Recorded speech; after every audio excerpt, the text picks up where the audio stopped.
बताओ कितना अच्छा ये देश रहा होगा, और इतना सुंदर यह देश आज अव्यवस्थित हो चुका है कि नहीं हो चुका है? इसको व्यवस्थित कौन बनाएगा? हम ही आप बनाएंगे ना।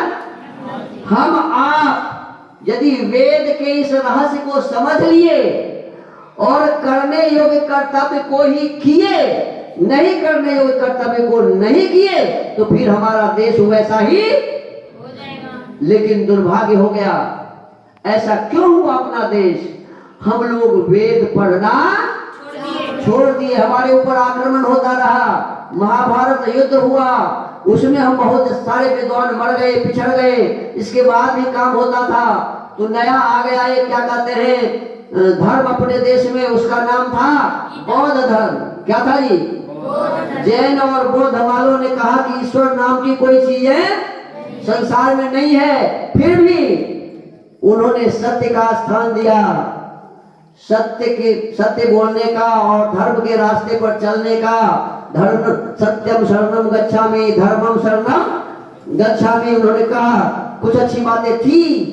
उसके बाद हमारे देश में जब मुसलमानों का आक्रमण हुआ तो बचा कुचा सब खत्म हो गया। उन्होंने अपने भाषा का प्रचार किया, उर्दू का, है ना, उर्दू और अरबी का प्रचार किया, हमारे संस्कृत को जला दिया। अरे नालंदा विश्वविद्यालय में आग लगा दिया, 6 महीने तक जलता रहा।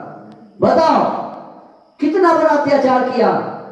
और इसके बाद धीरे धीरे जब ईसाइयों का इस देश पर आक्रमण हुआ, अर्थात जब हम अंग्रेजों के गुलाम बने, तो मुसलमान के समय में जितना जो कुछ भी बचा था वो भी नाश कर दिया।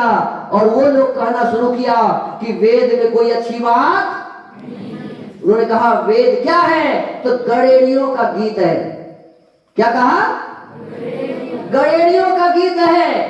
और वेद को जब गड़ेड़ियों का गीत बताया, तो आपको जब सब दिन लोग कहे कि वेद गड़ेड़ियों का गीत है, तो पढ़ेंगे वेद?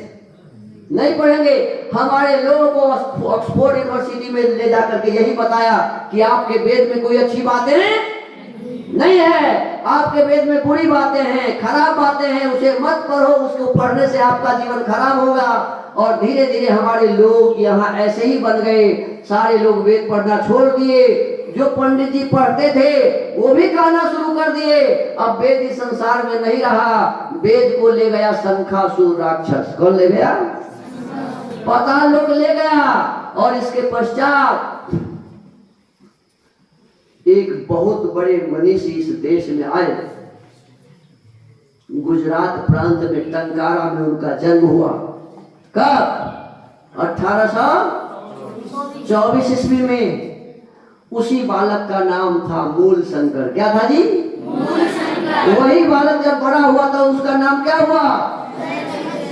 महर्षि दयानंद सरस्वती। और ये महर्षि दयानंद सरस्वती जी चारों वेदों को पढ़े। क्या किए? और उन्होंने कहा, ऐ अंग्रेजों सुनो, तुम झूठ बोलते हो, वेद गड़ेड़ियों का गीत नहीं है। उन्होंने आवाज दिया, ऐ भारतवासियों सुनो सुनो सुनो, वेद सब सत्य विद्याओं का पुस्तक है। उन्होंने नारा दिया, वेद सब सत्य विद्याओं का पुस्तक है। वेद में कोई भी बात गलत नहीं है। 20,416 मंत्र, सभी मंत्र सत्य हैं, ठीक हैं, अच्छी है।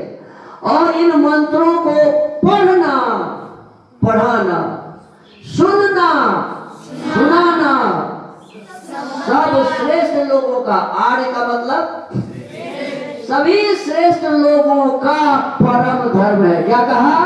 सभी श्रेष्ठ लोगों का परम धर्म है। और उन्होंने जोर से आवाज दिया, वेदों की ओर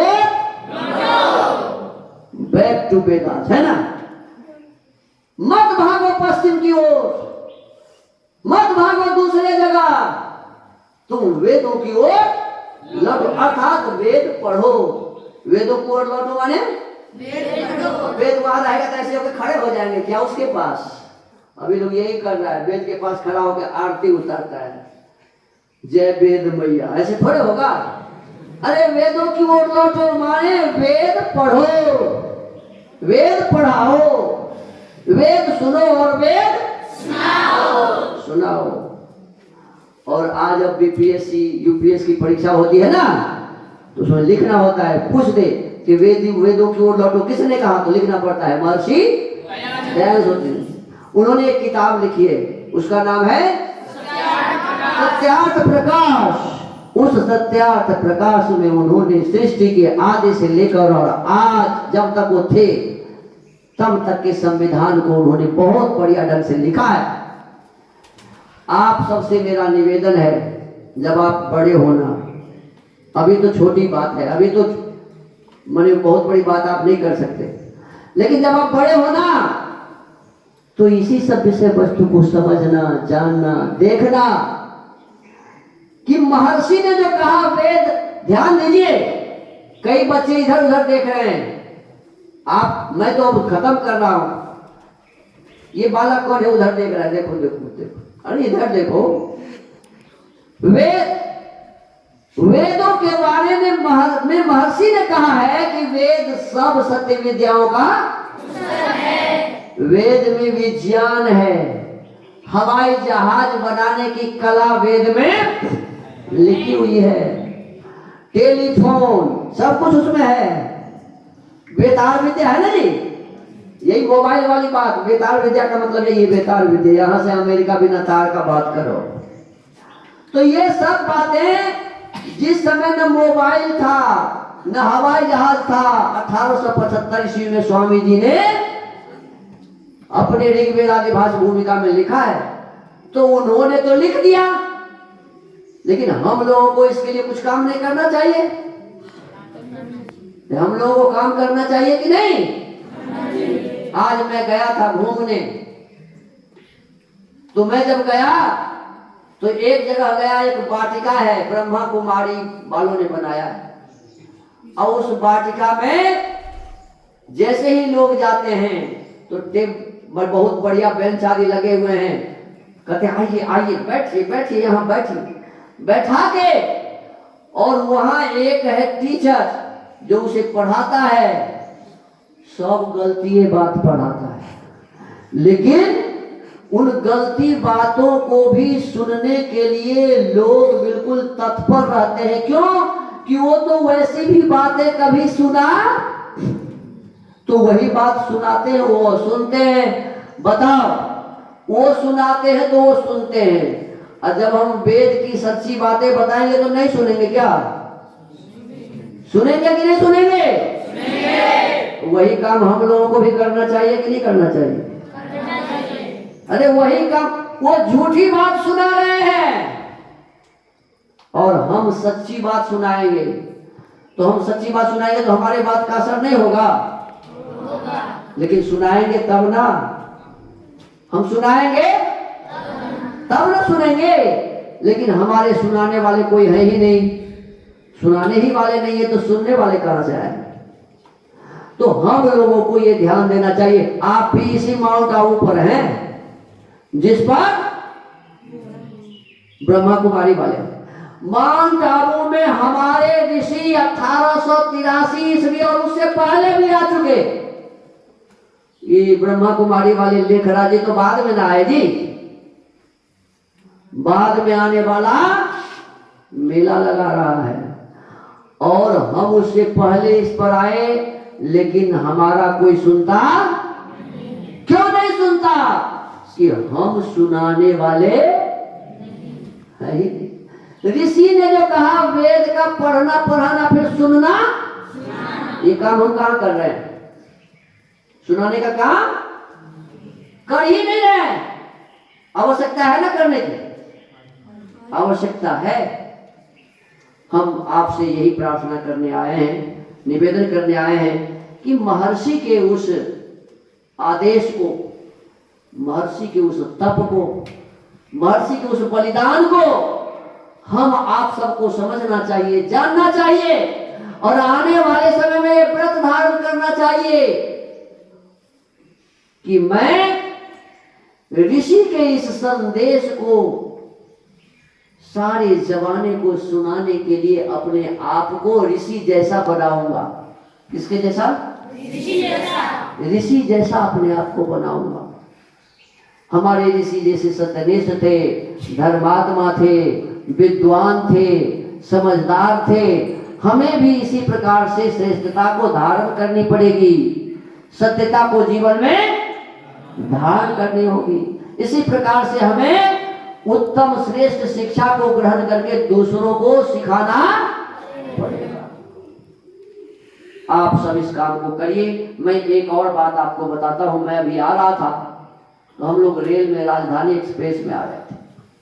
तो राजधानी एक्सप्रेस में एक स्टेशन पर एक व्यक्ति चढ़ा और वो माला पहने हुआ था, ऐसे ही वस्त्र पहना हुआ था और उसके हाथ में थे इंग्लिश के गीता, हिंदी के गीता और गुजराती के गीता। है कौन रहा होगा वो बताओ? देखो आपको भी पता है। अरे कोई इस्कॉन वाला जब ऐसा कर सकता है तो हम महर्षि के सत्यार्थ प्रकाश को ऐसे लेकर के लोगों को दे सकते हैं कि नहीं दे सकते? हम दे सकते हैं कि नहीं? आखिर हम कहां से कमजोर हैं? हमको आपको इस काम को करना चाहिए। हमारी बेटी बोल रही थी पिताजी हम लोगों को ये काम करना चाहिए, हम लोगों को भी लोगों को सत्यार्थ प्रकाश देना चाहिए, वेद देना चाहिए, ऋग्वेदादि भाष्य भूमिका देनी चाहिए। इस प्रकार की योजना हमारे पास हो और हम आने वाले समय में महर्षि के इस सपने को कि वेदों की ओर लौटो, वेद पढ़ो, वेद जानो, समझो, अपने जीवन को श्रेष्ठ बनाओ, इस प्रकार के काम करेंगे। आइए मैं अपने वाणी को यही विराम देता हूं। मैंने आपसे जो कुछ भी कहा वो आपको अच्छा लगा या बुरा लगा? तो इन अच्छाइयों को हमें अपने जीवन में धारण करना चाहिए कि नहीं? करना चाहिए। और आशा है आप इसे बहुत बढ़िया ढंग से धारण करके आने वाले समय में अपने आप को बहुत बढ़िया आर्य बनाएंगे। ब्राह्मण, क्षत्रिय, वैश्य, शूद्र, हम चारों में से कुछ भी होंगे लेकिन श्रेष्ठता हमारे साथ होगी। क्या जी? श्रेष्ठता हमारे